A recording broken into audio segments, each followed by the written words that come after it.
Marcos, capítulo 1, versículos 40 ao 44. Aproximou-se de Jesus um leproso, suplicando-lhe de joelhos: se queres, podes limpar-me. Jesus compadeceu-se dele, estendeu a mão, tocou-o e lhe disse: eu quero ser curado. E imediatamente desapareceu dele a lepra e foi purificado. Jesus o despediu imediatamente com esta severa admoestação: vê que não o digas a ninguém, mas vai, mostra-te ao sacerdote e apresenta pela tua purificação a oferenda prescrita por Moisés para lhe servir de testemunho. Palavra da salvação.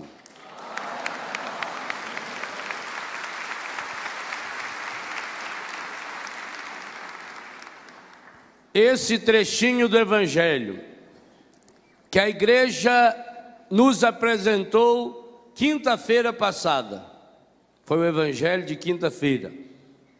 Portanto, dentro da primeira semana do tempo comum, nos traz, veja bem a palavra que eu vou dizer, todos os segredos que nós precisamos aprender. Repito, nos traz todos os segredos que nós precisamos aprender para que também possamos experienciar em nossa vida, seja em que área for, a graça da cura e da libertação. Esse é um dos roteiros mais espetaculares de cura e libertação do Novo Testamento. São Mateus conta esse trechinho no capítulo 8, com os mesmos elementos. O interessante é que esse texto de Marcos, se você lê-lo em Mateus ou lê-lo em Lucas, você vai perceber que as palavras principais são absolutamente as mesmas. Tal é a força desse roteiro de cura e libertação. Para São Mateus, esse foi o primeiro milagre que Jesus realizou depois que desceu da montanha, logo depois de ensinar o evangelho da felicidade. São Mateus, nos seus capítulos 5, 6 e 7, realiza o grande sermão da montanha, o sermão das bem-aventuranças, que aliás deu nome à comunidade do Felipe Madre, a comunidade Beatitudes, comunidade das bem-aventuranças. Ali Jesus ensina de uma forma resumida tudo que nós precisamos aprender para sermos felizes. Termina o discurso, final do capítulo 7, dizendo: aquele que ouve as minhas palavras e as põe em prática é semelhante a um ser humano, um casal que construiu sua casa sobre a rocha. Terminado esse discurso, começa um segundo ponto, um segundo passo importante no Evangelho de São Mateus. E começa com essa passagem que nós acabamos de ouvir. Daí a importância desse texto nessa manhã. Essa manhã nós vamos ser convidados também a um mergulho na graça de Deus e, de modo muito prático, a abrirmos caminho naquilo que depende de nós, para que possamos ter um encontro pessoal com Jesus hoje e depois ao longo da quaresma inteira, com o nosso retiro popular, até a Páscoa, o encontro com Jesus ressuscitado. Eu disse que esse texto foi lido quinta-feira. Repetindo o que falei ontem, estamos no tempo Qual é a cor do tempo comum? Verde. E o verde simboliza duas coisas que eu disse ontem. Primeiro, vida, a força da vida. A planta verde é uma planta cheia de viço, de vida. E a segunda coisa que eu falei? Que o verde também significa que nós não estamos prontos, que nós não estamos maduros. Esse, meus queridos e minhas queridas, é o primeiro grande segredo que levou esse moço a essa cura espetacular. Observe cada palavra que São Marcos nos conta. Aproximou-se de Jesus um leproso. Que coisa impressionante. Leproso podia chegar perto dos outros? Leproso não podia chegar perto? Tanto que quando Jesus curou os 10 leprosos, eles pararam lá longe e gritaram: tem piedade de nós, Jesus! Leproso não podia chegar perto de ninguém, porque qualquer pessoa que ele tocasse, a pessoa ficaria impura.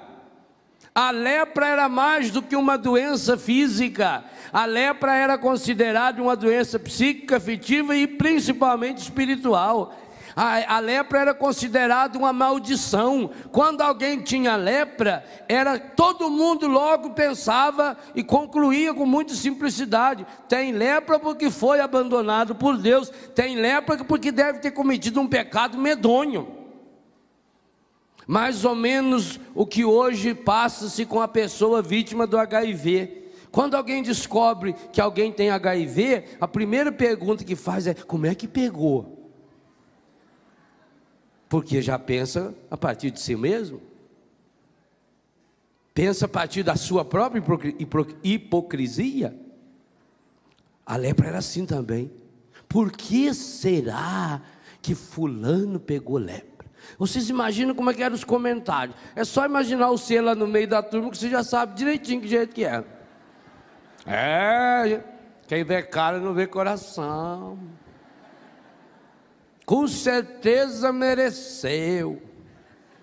Tá bem, meu filho. Sendo filho de quem é? É isso aí. Minha mãe disse que isso aí já é antigo, que o avô dele também não valia nada.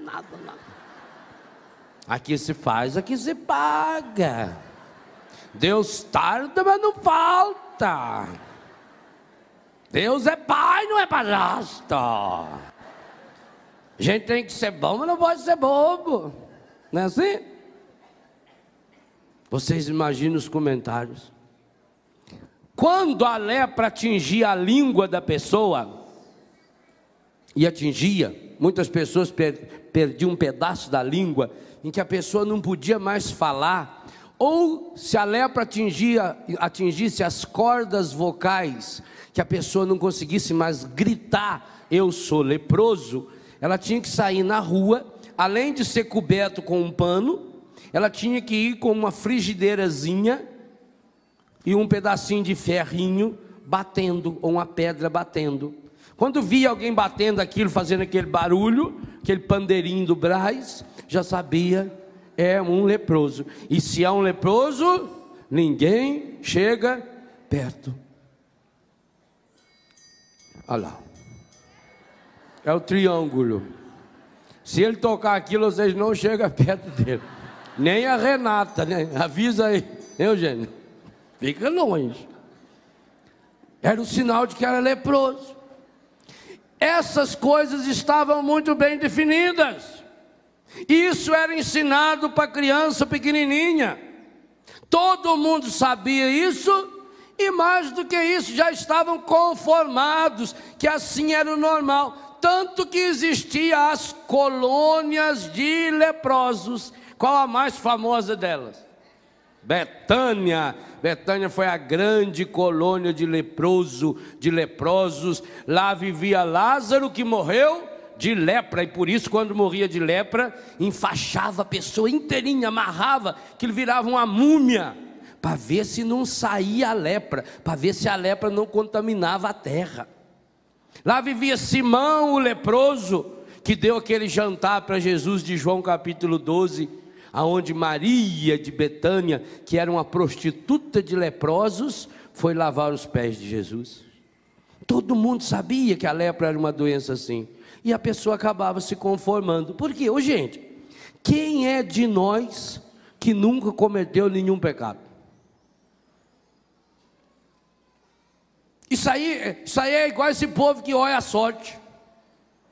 A pessoa vai lá procurar essas mulheres, esses homens aí que enganador.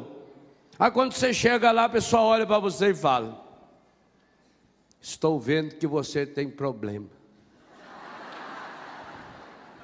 Vai. É verdade, tenho mesmo. Estou falando. Se não tivesse problema, ia lá. E esse problema seu deve ser ou financeiro, ou de saúde, ou algum problema familiar. Existe algum outro problema que não seja nessa área? De 3, impossível você não acertar. Falou, é verdade, falou direitinho o meu problema. E aí fica olhando na sua cara, fala: dinheiro, problema familiar, saúde. Você faz assim com a cabeça sem querer. O seu problema é de saúde. Isso é lógico, é só olhar que você sabe, isso é óbvio. Deixa de ser besta. Então é óbvio que quando uma pessoa tinha essa doença, ela logo pensava: ou eu ou meu pai. Os apóstolos vinham perguntar para Jesus: Senhor, quem que pecou? Foi ele ou o pai dele, a mãe dele, o avô dele, o bisavô, o tataravô? Algum deve ter pecado. Você faz sua árvore genealógica até chegar em Pedro Alves Cabral, impossível não achar um que pecou. Ou se você for igual o evangelista, vai chegar em Adão, aí você está perdido. Um pecou. Então é muito fácil. Veja, gente, eu não disse isso ontem na missa. Um mecanismo medonho, um mecanismo terrível do demônio é fazer você sentir remorso.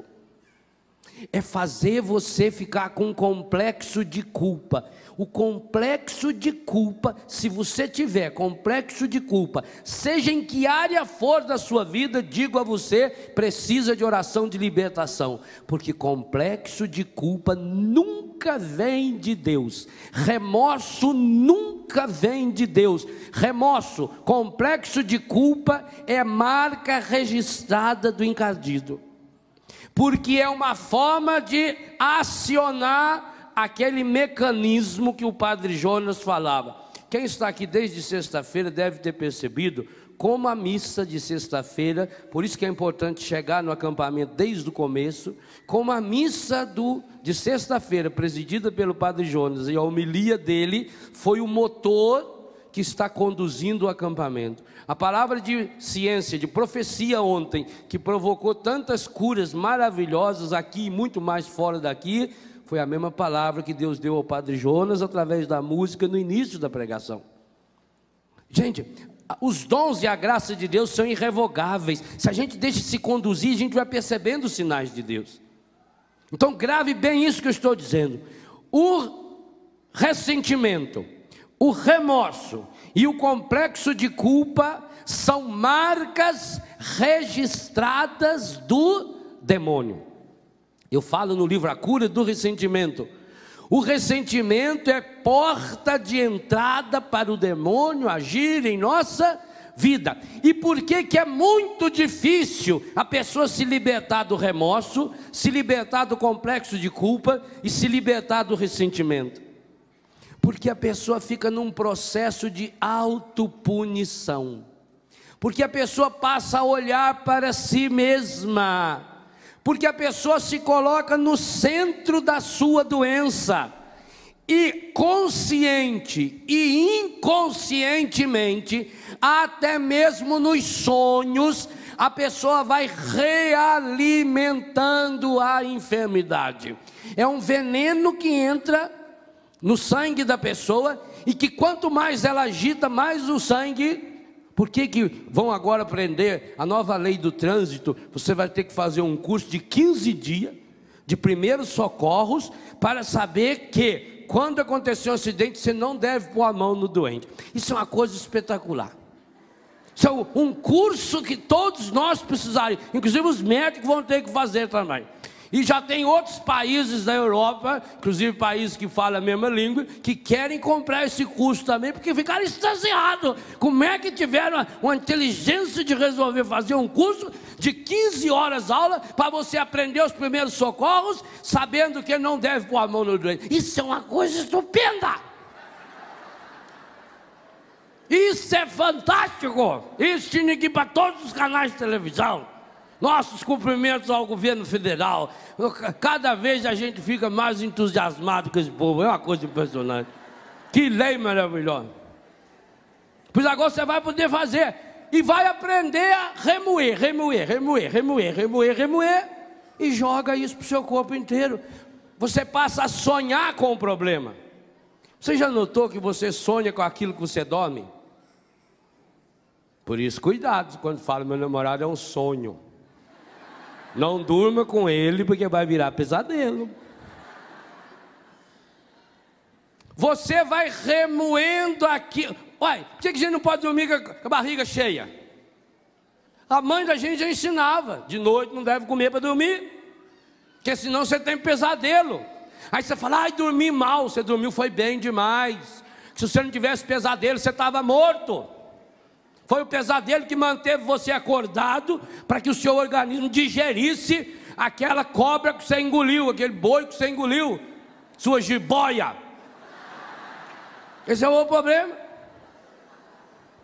Remorso, ressentimento, complexo de culpa. A pessoa fica se culpando. Por que eu fiz isso? Eu fiz isso. Por que eu fiz isso? Por que isso foi me acontecer? E eu.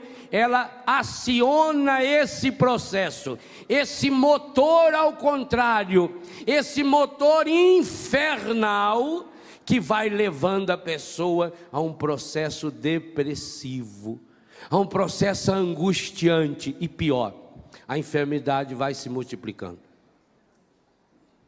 Olhado de fora, parece ser uma questão de maturidade. Nossa, aquela pessoa é muito madura. Ela é inclusive capaz de assumir responsabilidade pelos seus atos. Ela reconhece os seus erros. Amados e amadas, reconhecimento de erros, arrependimento. A palavra-chave do retiro popular será essa: arrependei e crede no Evangelho, convertei-vos. Não tem absolutamente nada a ver com remorso. Arrepender-se, converter-se, é voltar-se, é o volver que os espanhóis falam. Converter é voltar-se para um novo alvo. Converter-se, arrepender, é mudar de direção, é ir para outra linha, é ir por outra estrada. Remorso, remoer, é você ficar jogando para dentro de você mesmo as substâncias, e o corpo vai trabalhar muito bem em cima disso. O que for pior para você, ele vai fazer. Jogar para dentro, é olhar para si mesmo. E eu digo a você, se você está estragado, se você está magoado, se você está ferido, se você está doente, quanto mais você olhar para você, pior você fica. É preciso mudar os olhos. O Felipe falou uma coisa muito interessante aqui, e eu escrevi sobre isso no Experienciar Milagres. Enquanto a gente não aprende a enxergar com os olhos de Deus. E sabe por que isso? Porque a primeira coisa que o encardido fez com Eva no paraíso foi fazer com que ela enxergasse errado. Se o paraíso era um jardim que tinha milhares e milhares de árvores, o que o encardido faz quando pergunta para Eva: é verdade que vocês não podem comer dessa árvore? É como se ele tivesse pegado uma borracha e apagado todas as outras árvores que tinha no paraíso. Eva passou a ver somente aquela árvore. É isso que ele faz, ele reduz o campo da sua visão. Você não enxerga mais as outras pessoas, as outras situações ao seu redor. Você só se enxerga, e pior, se enxerga com o óculos estragado do remorso. A pior coisa que a doença faz em você é convencer você de que você é doente. Você não sabe o mal que faz quando uma pessoa se pergunta como é que você vai e ela conta. Sabe, como Deus quer. Estou com um problema danado, me deu uma novidade na perna, minhas veias estouraram, inchou, pareceu um cascão no calcanhar, que ele veio subindo, depois me tacou a hemorroida, aí veio para cá, deu problema aqui do lado, descadeirei, tacou a coluna, fizemos, nossa, um problema da bexiga, estou indo que jeito que Deus quer, né? Misericórdia! Você acha que Deus quer você assim, esse caco velho? Louco! Você já notou como de uma doença você passa para outra com uma facilidade impressionante? E quando a pessoa vira especialista em bula de remédio? Eu, quando conheço uma pessoa que lê bula de remédio, eu corro dela. E quando ela sabe o nome técnico da doença? Quando ela chegar e contar para você que ela tem espondilite anquilosante, se ela não for médica, corre dela. Que é de médico e louco, todo mundo tem um pouco, e alguns têm muito. A pior coisa que a doença faz é quando você confunde o verbo estou com o verbo sou. To be or not to be. Je suis, como fala o Felipe, eu estou doente, mas não deixa isso passar para eu sou doente.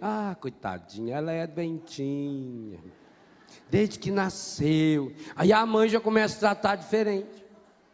Tadinha, não consegue andar direito, carrega no colo, vai virar paralítico? Trate a pessoa doente normal, senão você fica reforçando a cabeça. E aí tem pessoas, olha, infelizmente, inclusive muitos aqui, tem pessoas que amam apaixonadamente a sua doença.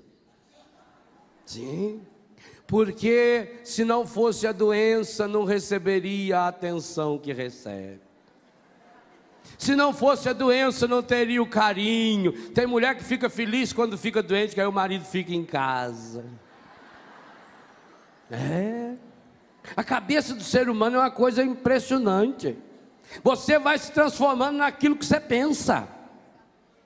O negativismo, o pessimismo são marcas registradas do encardido exatamente por isso.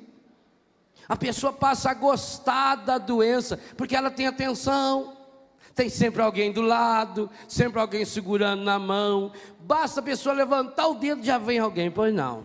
Por isso que às vezes quando você cuida do doente, você precisa ser meio grosso com ele de vez em quando. Você precisa tratar o doente de igual para igual. Aquilo que ele pode fazer, não faça por ele, não faça. Porque se fizer não é caridade. Mas o que tem? A gente está bom, a gente deve, mas não deve. Deve do ponto de vista afetivo, mas espiritualmente não deve, porque faz um mal danado. A pessoa não pode levantar e ir na cozinha para beber água, deixa o copo d'água na beira da cama dela. Agora, ela pode muito bem levantar da cama para pegar o copo. Como é que ela levanta para mudar o canal da televisão? Não é verdade? A pessoa vai ficando mole. Então ela vai tornando-se em dependência química. A Organização Mundial da Saúde chama o problema da codependência. Codependência significa o quê? Quando, por exemplo, seu marido é alcoólatra, você vira, ele é dependente, é uma doença, não é problema moral, porque tem gente que confunde com problema moral, aí fala, ai padre, coitado, ele é tão bom, padre, é um bom pai, bom marido, ele tira a camisa dele e dá para um pobre, o problema dele é quando bebe, mas é um coitado, mas aí está a doença dele. Não é moral não, não pensa que ele bebe porque ele é sem vergonha, safado, ordinário, não, ele é doente, mas você não pode ser doente com ele, porque aí ele bebe, chega lá na sua casa e quebra tudo, aí a vizinha telefona para a polícia, aí a polícia vem, e a senhora com medo dele, abre a porta, esconde ele lá dentro, diz, não foi nada não, foi o meu marido que, ele foi sair aqui e bateu a cabeça na mesa, aí a mesa pulou por cima da lâmpada, a lâmpada puxou na geladeira, pôs fogo no foguinho, caiu o micro-ondas, derrubou um pedaço do teto, mas uma coisinha assim à toa, não é nada não. Aí a polícia não pode fazer nada, né? E talvez era o que ela precisava, talvez era o que precisava o seu marido, era alguém, nem que fosse por medo, ou levá-lo para um hospital, levá-lo à força se fosse o caso, mas a senhora protegeu, codependente. Amanhã vai proteger de novo, depois da manhã vai proteger. Por isso que tem alguns que só faz bobagem em casa. Uma vez lá em Tutinga falaram que tinha um homem lá que tinha um capeta nele, mas só baixava o capeta nele quando ele estava bêbado e em casa, com a mulher e as crianças. Aí chamaram eu ir lá, eu fui. A hora que ele veio para o meu lado, eu enfiei assim um murro aqui no queixo do bicho e ele deitou. Falei, amanhã 9 horas em ponto o senhor vai na casa paroquial, que eu preciso acabar de expulsar esse demônio. Olha, por que quando ele estava lá no bar, no meio daqueles grandão, o encardido não baixava nele? Ah, meu filho. E depois, quando o demônio baixou nele, que ele estava sentado assim, aqui foi para mim o sinal definitivo de discernimento, estava a sogra dele sentada no primeiro banco, a mulher dele e 2 filhos. Ele passou, reconheceu a sogra, a mulher, os filhos, e veio grudar no meu pescoço, aqui, jacaré. Não, senhor, isso aí é outro espírito. E com esse espírito, meu filho, Jesus já falou, ele falou meio diferente, né? Certas formas de espírito, só com muito soco no queixo que vocês viram. Então você não pode amar a doença, você não pode alimentar os vícios. Ô mãezinha querida, eu sei que a senhora ama o seu filho, mas esse amor está errado. Pior do que não amar é amar errado, porque a senhora está protegendo esse menino de 15, 16 anos, ele está na droga, ele está sendo, na escola ele está tendo problema, a senhora está jogando a culpa nas professoras, transfere ele de escola. A vizinha veio dizer que ele quebrou a vidraça lá, imagina, a senhora brigou com a vizinha, porque imagina se o seu filhinho querido ia fazer isso. Ele nunca fez nada de errado, ele sempre falou a verdade. Não, meu filho não, que se fosse ele me contava. Ô mãe amada, seu filho é igualzinho o Padre Léo, igual a você. Nós somos santos e pecadores, mas se não pegar firme nessa hora, a pessoa acaba se acostumando com a doença, a pessoa acaba se acostumando com o vício, e acaba gostando da doença, e acaba gostando do vício. Você acha que tem muita gente que não ama o vício que tem? Pois sabe que quando está viciado todo mundo respeita. Tem pai que morre de medo do filho, porque o filho fumou a maconha. Não, ele fica muito nervoso, aí tem que fazer tudo que ele quer. É uma sensação de poder, pois isso acontece também quando a pessoa se acostuma com a sua doença. E passa, engraçado, por que quando a pessoa tem determinado vício, determinada doença, ela passa a reproduzir o mesmo comportamento em todos os lugares? Você vai no Nordeste, você vai no Norte, ou na Europa, ou lá no Japão, as pessoas vêm conversar com a gente e contam a mesma coisa. Por quê? Porque isso já virou uma cultura de morte, já virou uma cultura de dependência, alimentado, missa de ontem à tarde, alimentado por esses meios de comunicação a serviço do encardido, que alimentam posturas contrárias ao Evangelho. O que significa o verde do tempo litúrgico mesmo? Vida, mas também imaturidade. A gente não está maduro ainda. Pois, queridos e queridas, o primeiro segredo que levou esse menino, como é que eu sei que é menino? Esse menino a ser curado da lepra foi a sua imaturidade.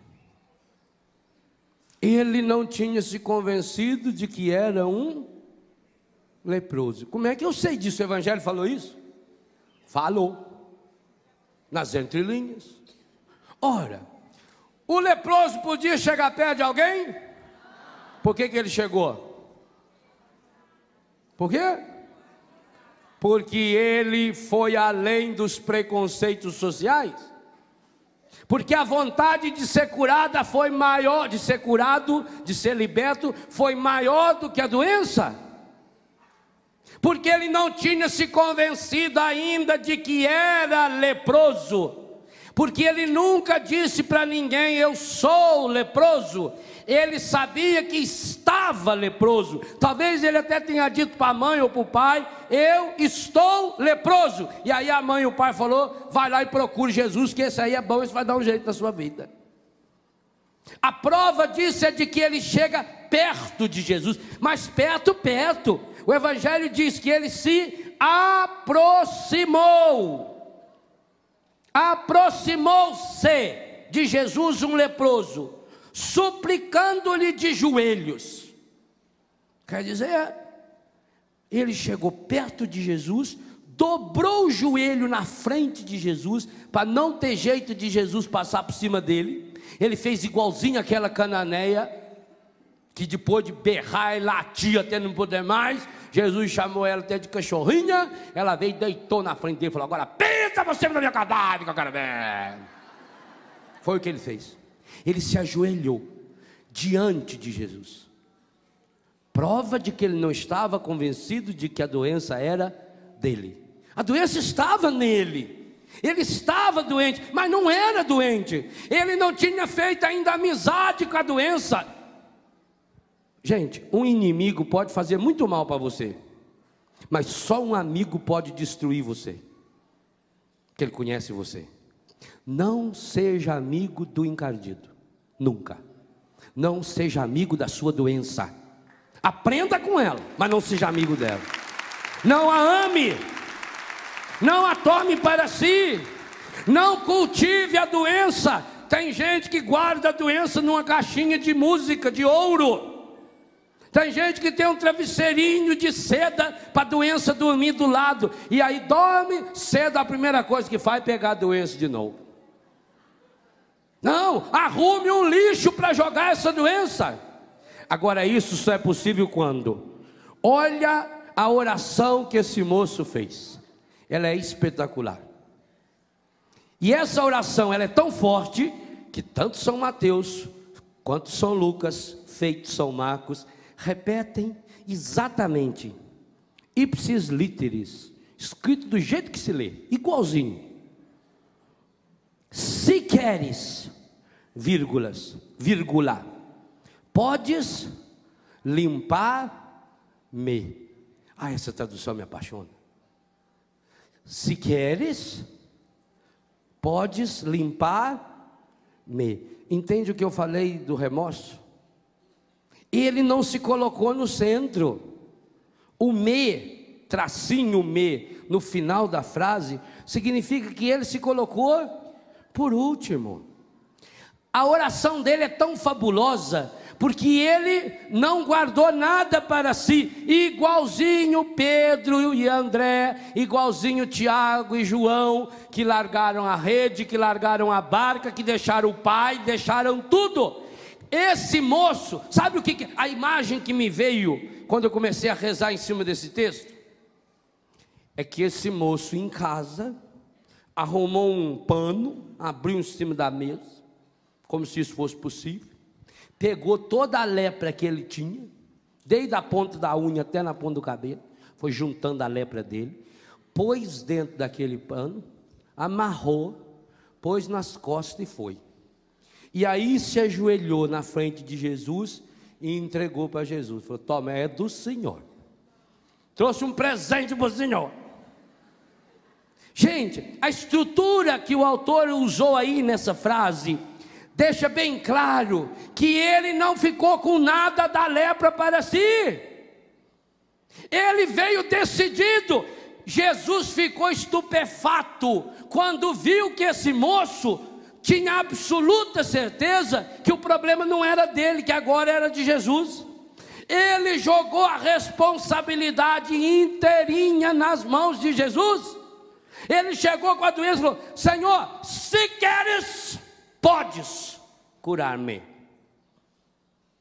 Eu digo a você, oração de cura é você colocar Cristo num canto que Ele não possa sair de lá de jeito nenhum enquanto não curar você. Isso é oração de cura. Isso é o passo na fé. Isso é maturidade. Isso é coluna vertebral, como nos fala Dom Roberto. Isso é firmeza. Essa oração de molenga: ai, se Deus quiser, vai. Deus quiser, mas o que você está fazendo para isso? Você não está fazendo nada. Você está amando a sua doença. Você está embalando a doença, dando mamar para ela todo dia de manhã, comprando coisinha para pendurar no pescocinho dela, tratando como se fosse um bichinho de estimação. Aonde você vai, você leva junto. Igual tem gente que aonde vai leva o travesseiro junto, leva a toalha para ficar cheirando. Tem gente que leva a doença para onde vai. Isso é uma imaturidade errada. Seja imaturo diante de Jesus. Diante de Jesus você pode ser uma velha de 90 e tantos anos de idade. Seja imaturo, seja criança, seja menino diante de Jesus, seja menina diante de Jesus. Não tenha medo de lançar-se no colo do Senhor. Essa oração Deus ama. E a igreja disse que isso é uma escola que, se você frequentar, ao final você pode receber um diploma de doutor. Não foi o que o Papa fez quando deu o título de doutora a Santa Teresinha? Quando o Papa disse que Santa Teresinha é doutora, está dizendo isso, que essa espiritualidade da infantilidade em Deus, da meninice em Deus, do fazer-se pequeno, o caminho das coisas, e aí tem muito a ver com o tempo comum, o tempo das coisas simples, o tempo das coisas ordinárias, a vivência do cristianismo no dia a dia, na minha casa. Isso tem a ver com a espiritualidade que eu falo no livro Rezando a Vida, a espiritualidade do fogão, a espiritualidade do chofer, a espiritualidade da bicicleta, é a espiritualidade do meu dia a dia. A nossa vida não é feita só de acampamentos, de grandes momentos de efusão espiritual, ou de momentos feitos ontem à noite, em que a gente sentia a presença de Jesus de modo palpável, que a gente tocou, e quantos aqui puderam tocar o Senhor, mas esse é o extraordinário. O ordinário da nossa vida é gastar. É mais ou menos assim: o carro tem lá, o tanque do carro tem 50, 60 litros. Ele para no posto e se abastece. Aquilo é o extraordinário. Agora, ordinariamente, ele vai gastar esse combustível andando, trabalhando, levando, conduzindo as pessoas.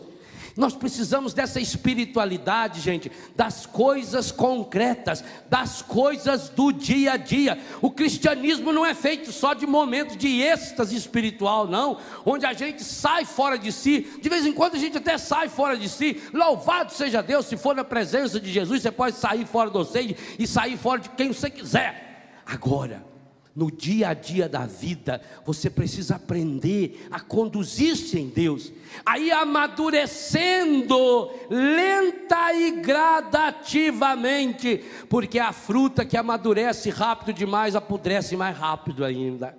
Quando você força a fruta amadurecer, em 2 dias ela está podre. Por isso que você compra aquela banana linda lá na feira, madurinha, chega em casa, só da viagem até em casa ela já apodrece.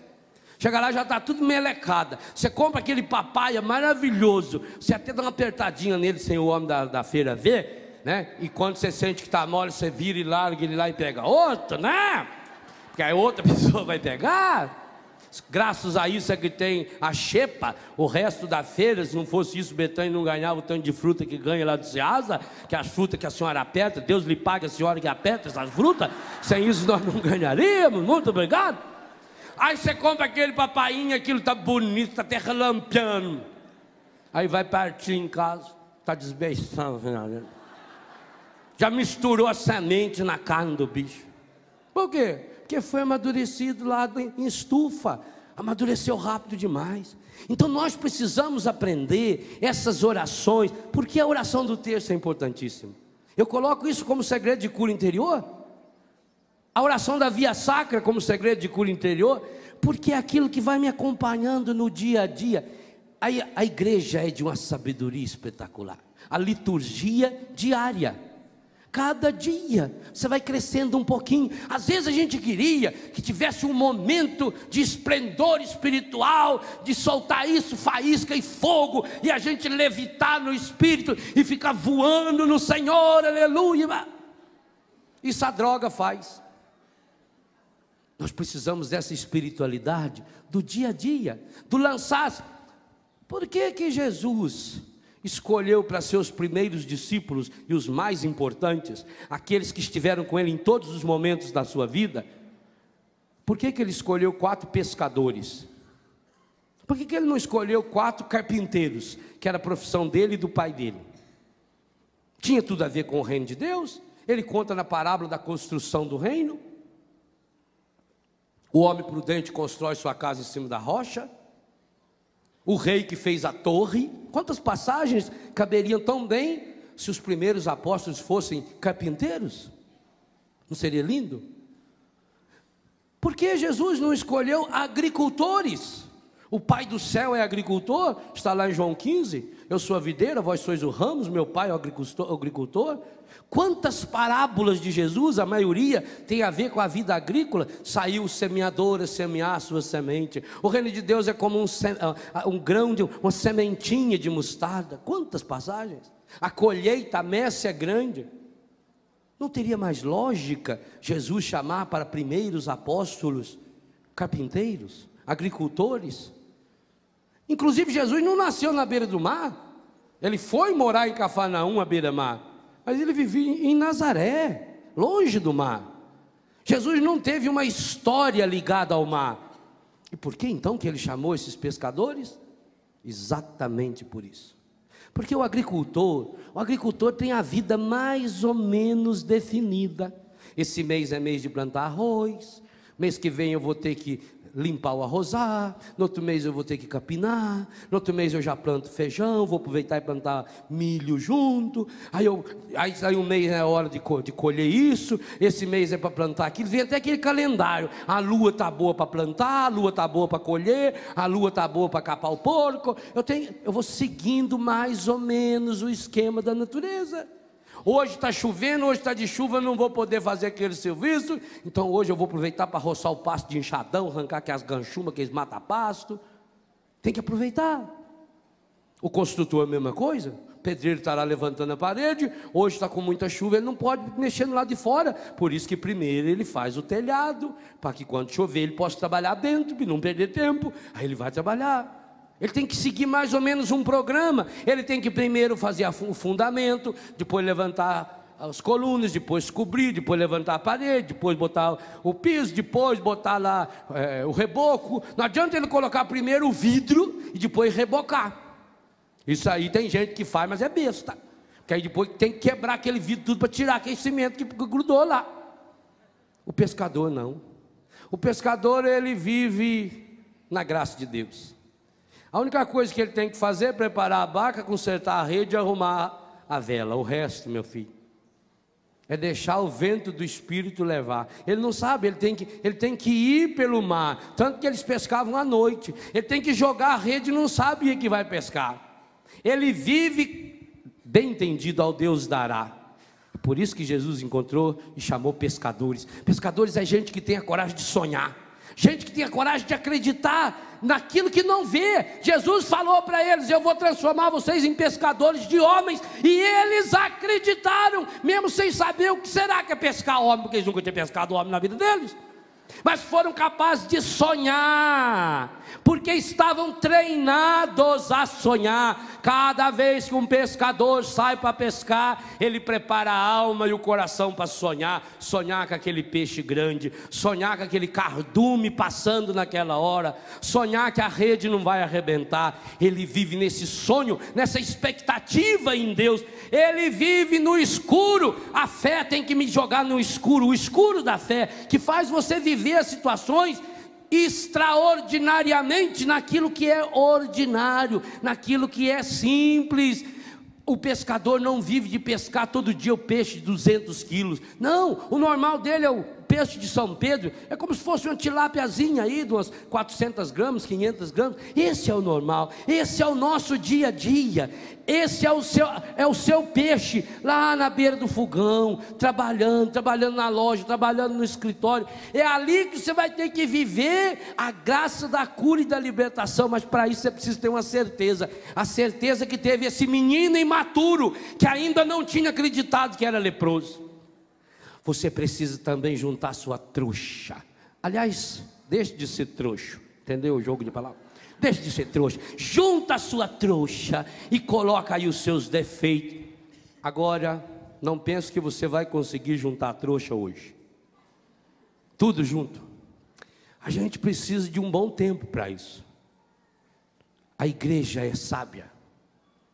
O tempo primoroso para você ir juntando as trouxas, cada dia sendo iluminado pela palavra, é o tempo da quaresma.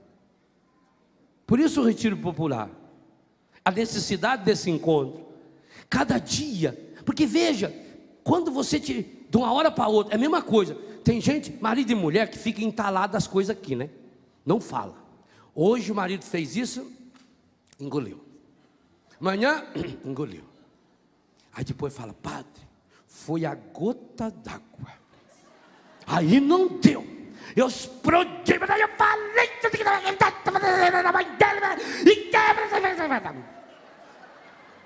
está errado. Aí ofende a pessoa. Na hora da raiva você fala coisas que não queria falar. Na hora da raiva você enxerga com a raiva, você mistura a raiva, embaralha os olhos. Padre, eu fiquei cego de raiva quando eu vi aquilo. Aquela pessoa que só tivesse uma faca, eu enfiava a faca na barriga dela naquela hora. Graças a Deus que eu não tinha uma arma lá em casa. E eu não duvido, porque claro, você foi juntando tudo, assim na vida espiritual, sabe? Se você num dia tivesse a graça, não sei se seria graça, acho que seria desgraça, de ver todos os seus pecados, todos os seus vícios, todos os seus defeitos, você dava um tiro no ouvido. Pensa, Deus o livre e guarde, se eu tivesse a desgraça de ver na minha frente todos os pecados que eu já... Misericórdia, ia ter muito mais pecado que gente aqui nesse rincão. E com você é diferente. Mas Deus é pedagogo. Deus vai nos ensinando a caminhada. Deus vai ensinando você a dar passos na fé. Você precisa encher as talhas de água, indo e voltando, cada dia põe um pouco. Então, na jornada da nossa vida, e a nossa vida é uma jornada, é uma caminhada. O Evangelho de São Lucas deixa isso tão claro, tão lindo. Jesus continuava caminhando. A vida cristã é uma caminhada, ela é dinâmica, inclusive é uma caminhada depois da morte também. A própria igreja padecente, purificante, e depois a igreja que já está lá, na vitória de Deus, é uma caminhada dinâmica. O Espírito Santo vem, se coloca ao nosso lado e vai nos ajudando a irmos percebendo. Hoje você percebeu esse aspecto, louvado seja Deus. Lute para eliminá-lo, lute para corrigir, continue a sua caminhada. Amanhã você vai descobrir outro problema. Você achava que tinha mágoa só daquele fulano, amanhã você descobre que também tem uma mágoa menor do ciclano, ótimo, agora você já sabe como resolver, agora você já sabe como fazer oração de perdão, então você vai fazer para aquele, e depois da manhã para o outro, e assim você vai levando. Aí sim, aí você pode dizer: estou levando a vida como Deus quer. Eu vou eliminando os problemas à medida que eles vão surgindo. Eu não vou ficar antecipando o problema. Ah, meu Deus do céu, o que será que vai acontecer? E se vier um vento? E se vier isso? Então morre já hoje de uma vez. Vá resolvendo os problemas na medida que eles vão surgindo. A rede está estragada, faz que nem os apóstolos, pare e conserta a rede. Não adianta você ficar lá: porque será? Olha, culpa sua, porque você, André, tinha que ter olhado a rede e não olhou. E nós ficamos a noite inteira feito um bando de bestas jogando a rede furada. Por isso que eu vi que tinha peixe dessa mãe que passou. Não, conserta a sua rede. Essa é uma decisão, uma atitude. Que oração maravilhosa. Ah, se você hoje tivesse a graça, a certeza confiante de que você não retém nada para si mesmo da sua doença, nada para si mesmo do seu pecado, que você fizesse esse pacote e se ajoelhasse diante de Jesus, aproximou-se, colocando-se de joelho diante de Jesus. Senhor, tu podes, se queres, cura-me. Ou como ele falou: Senhor, se queres, podes curar-me. E aí o que Jesus fez? Amor se paga com amor. Deus não se deixa vencer em generosidade. Esse moço chegou tão perto de Jesus, que o Evangelho diz que a única coisa que Jesus fez foi esticar a mão. Leia aí.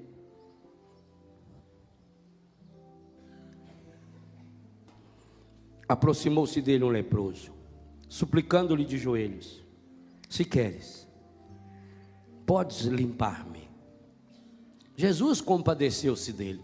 Nós já sabemos que ele nos enxerga, que ele é o bom pastor que sempre se compadece conosco, principalmente nós que somos ovelhas sem pastor.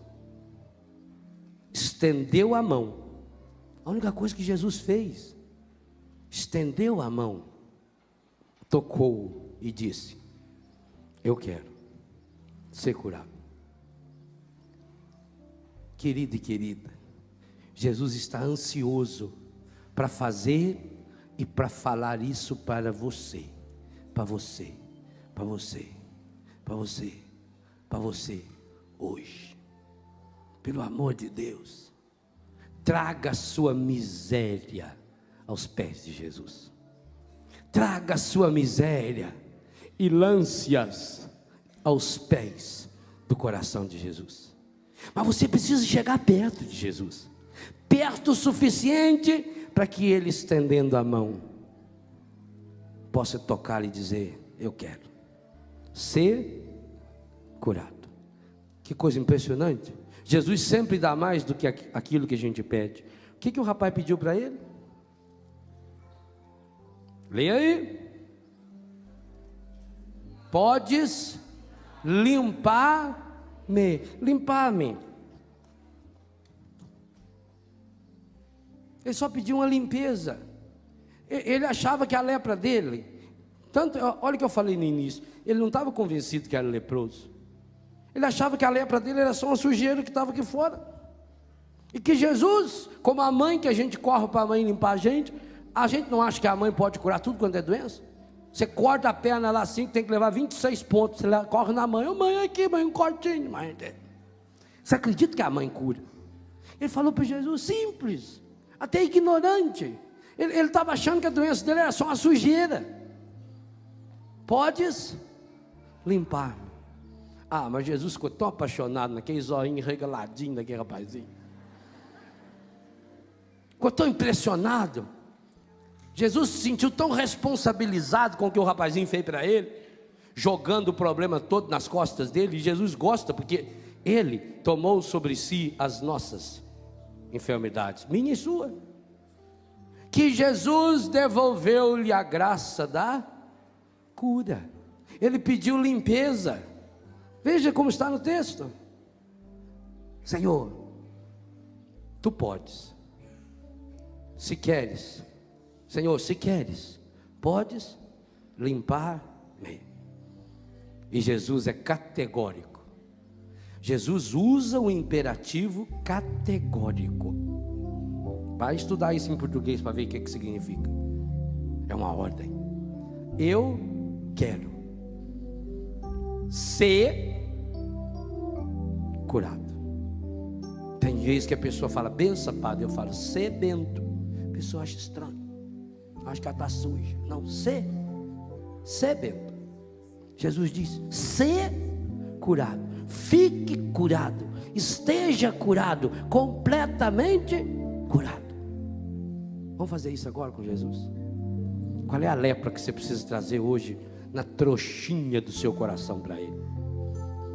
Eu queria que hoje você em casa, aproveitasse esse segundo domingo do tempo comum. Domingo em que nós vamos estar mais uma vez com o Senhor na Eucaristia. Em casa, nas nossas comunidades, em quase 400.000 celebrações eucarísticas que acontecem a cada domingo no mundo inteiro, em mais de 1.650 idiomas diferentes. Se cada cristão no dia de hoje pudesse vir para o encontro com o Senhor assim, trazendo a trouxa do seu pecado, da sua solidão, da sua depressão, da sua angústia, do seu medo, dos seus traumas, dos seus pecados, dos seus vícios. Seja o que for que você está sujando o seu corpo, sua alma, o seu coração, a sua família, hoje é o dia. Hoje o Senhor quer ter esse encontro pessoal com você, comigo. Para isso, tenha a imaturidade desse menino. O menino é o pai do homem, a menina é a mãe da mulher. Aquele menino, aquela menina que um dia você continua dentro de você. Os sonhos que um dia você teve, feito os sonhos de Pedro, André, Tiago e João, aqueles sonhos que levou você a tornar-se aquilo que você se tornou, padre, freira, pai, mãe, jovem, músico. Ele está aí dentro. Ele só está entulhado nas sujeiras que você veio colocando, na medida em que você veio assimilando ideias erradas a respeito de você, pelo remorso, pelo ressentimento, pelo complexo de culpa. Mas ele está aí dentro. Desperta esse menino. Talvez hoje Jesus primeiro ia olhar para você e dizer, Talita, come. Menina, levanta. Menino, levanta. Sai desse marasmo que você acabou se metendo, ou que empurraram você. Onde estão os seus sonhos? Onde estão os seus anseios? Todos os anseios que nós sufocamos acabam se transformando em vícios e em pecados. Onde estão os seus anseios? Aquilo que você foi buscar na droga, aquilo que você foi buscar naquela pornografia, aquilo que você foi buscar no ter, no poder. Talvez hoje até você conseguiu diante do mundo um cargo, uma posição muito importante, mas por dentro você está vazio. Sabe por quê? Porque você não teve ainda a coragem de chegar perto de Jesus. Eu sei, o demônio fez isso com você também, e dizer para você, você não é digno, você não pode chegar perto de Jesus. E eu digo, você pode, porque Ele lavou os seus pecados, derramando o seu sangue na cruz. Ele nos purificou, Ele tomou sobre si as nossas enfermidades, porque nos ama. Hoje Jesus quer dizer para mim e para você, eu quero ser curado. Jesus está dizendo, no que depender de mim, você tornar-se-á a pessoa mais linda, mais pura, mais santa, mais restaurada que já habitou nesse planeta. Mas se você guarda a sua doença para si mesmo, eu não posso fazer nada. Enquanto você empacota o seu vício e joga-o no coração, eu não posso fazer nada, porque eu respeito a sua liberdade. Eu estou à porta e bato, mas se você não abre, eu não posso invadir, eu não vou violentar a porta do seu coração. Hoje Jesus quer dizer para você, minha filha, meu filho, meu irmão, minha irmã, eu quero. Fique Olha o verbo: fique curado, fique curada. Que lepra você precisa entregar para Ele agora? Agora. E suplicar: Jesus, manda o seu Espírito para purificar, para restaurar, para sarar meu coração. Pai Santo, Pai querido, Pai amado, na manhã desse segundo domingo do tempo comum, feito esse menino leproso, eu me aproximo do trono do seu coração. O seu coração manso, humilde, sereno, rasgado de amor por mim. Eu me ajoelho diante de Ti, Senhor. Eu me prostro diante de Ti, Senhor, e suplico: Senhor, Tu podes. Cura-me, Senhor. Limpa-me. Liberta-me. Sara-me. Restaura-me.